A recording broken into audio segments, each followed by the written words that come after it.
my husband was a pastor, and he had passed away very unexpectedly.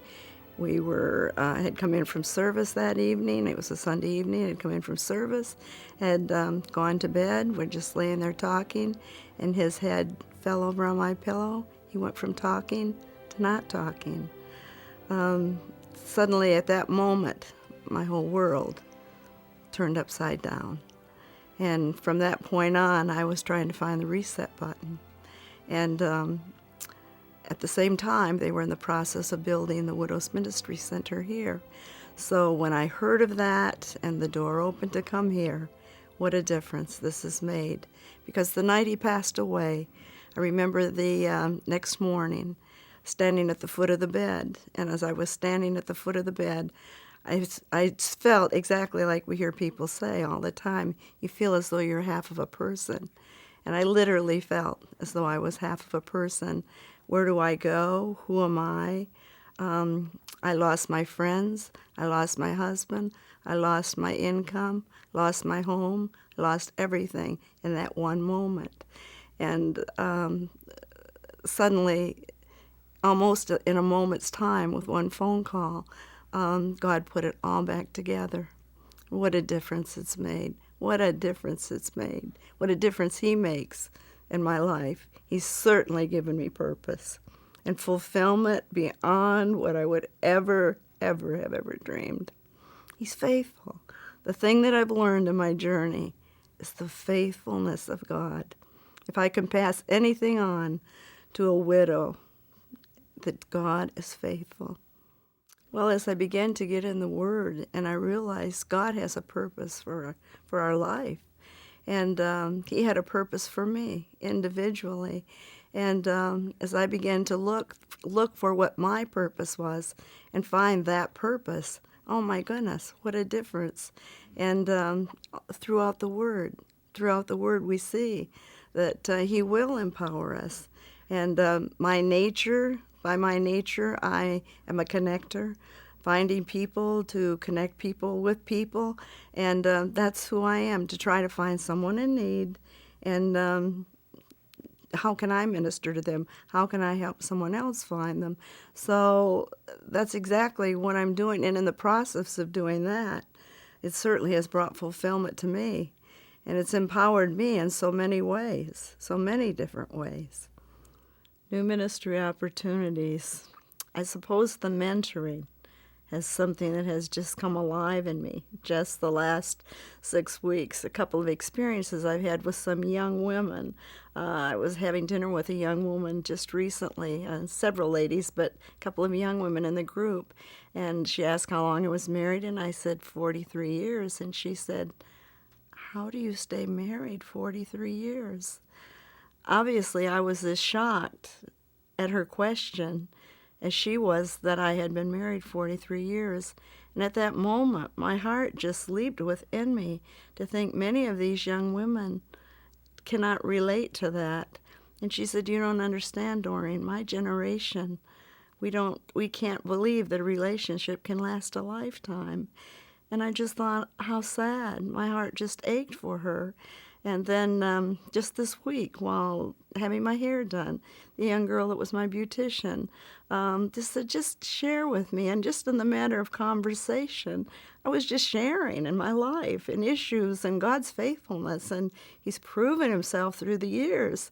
And as she was leaving, she said, thank you for the things you've said. And I thought, my goodness, it was nothing profound.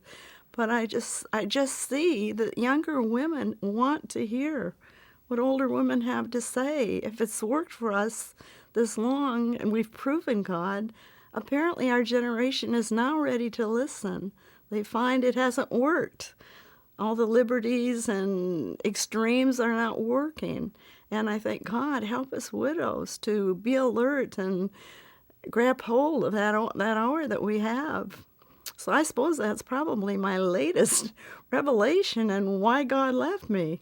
There's many reasons, and I certainly have searched for my purpose, and I'm feeling that that's probably one of them. Thank God.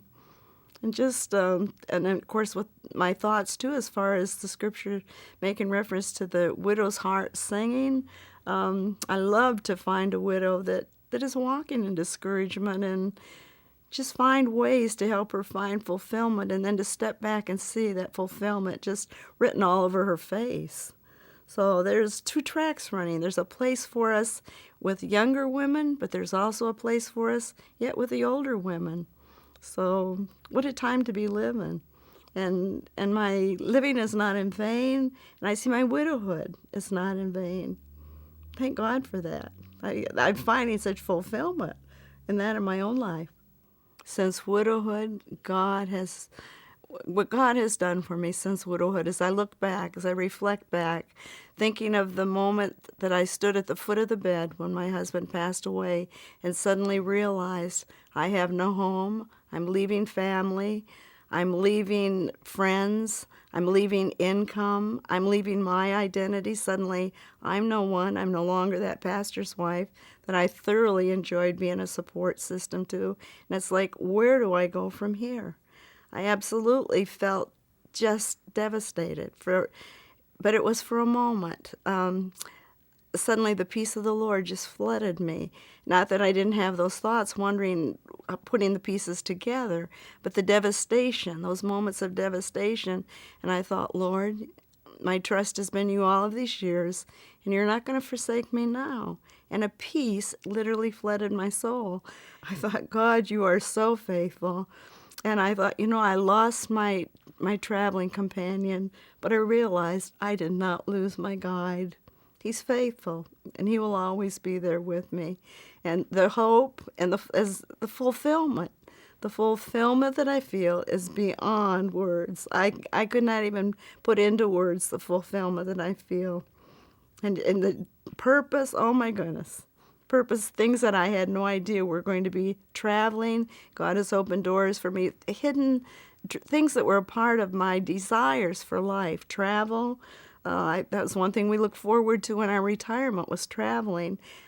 I realized last year here at the Widow Center, I have literally traveled coast to coast and border to border. And I'm thinking, my dear God, it came in a different way than I ever expected. It's ministry, and I'm thinking suddenly I guess it's my turn. And I certainly was not the person looking for that. But I'm thinking, oh my goodness, he's faithful. And that's available to other women if they can grasp hold of the fact there is a future for them and there is a purpose. If they can just begin to focus on the Lord and let him fill those voids. It's not all about us. We have to start reaching out to others. And in reaching out to others, we find our purpose. My involvement with Widows Ministry and reaching out to other widows, my title here at the Widows Ministry Center is Widows for Widows, finding ways to reach out to widows and to minister them, which is all about who I really am and my character and my person. But that literally fulfilled my dreams by taking me to border, seminars and things that I never dreamed I'd ever be a part of. That was always Daddy's job. And I'm thinking, God has been so faithful, so faithful. If there's anything I want to leave with a widow that might be hearing this, is there is still purpose. God left you for a reason. There was a reason. God doesn't make mistakes. Just be still and know that he's God and let him direct. Because he's the guide. You've lost your traveling companion, but you haven't lost your guide. He's a good husband. He's a good husband. He promised me that he'd be my husband. He's been a good provider. He's been faithful. He's made this widow's heart to sing, and he'll make a lot of other widows' hearts to sing.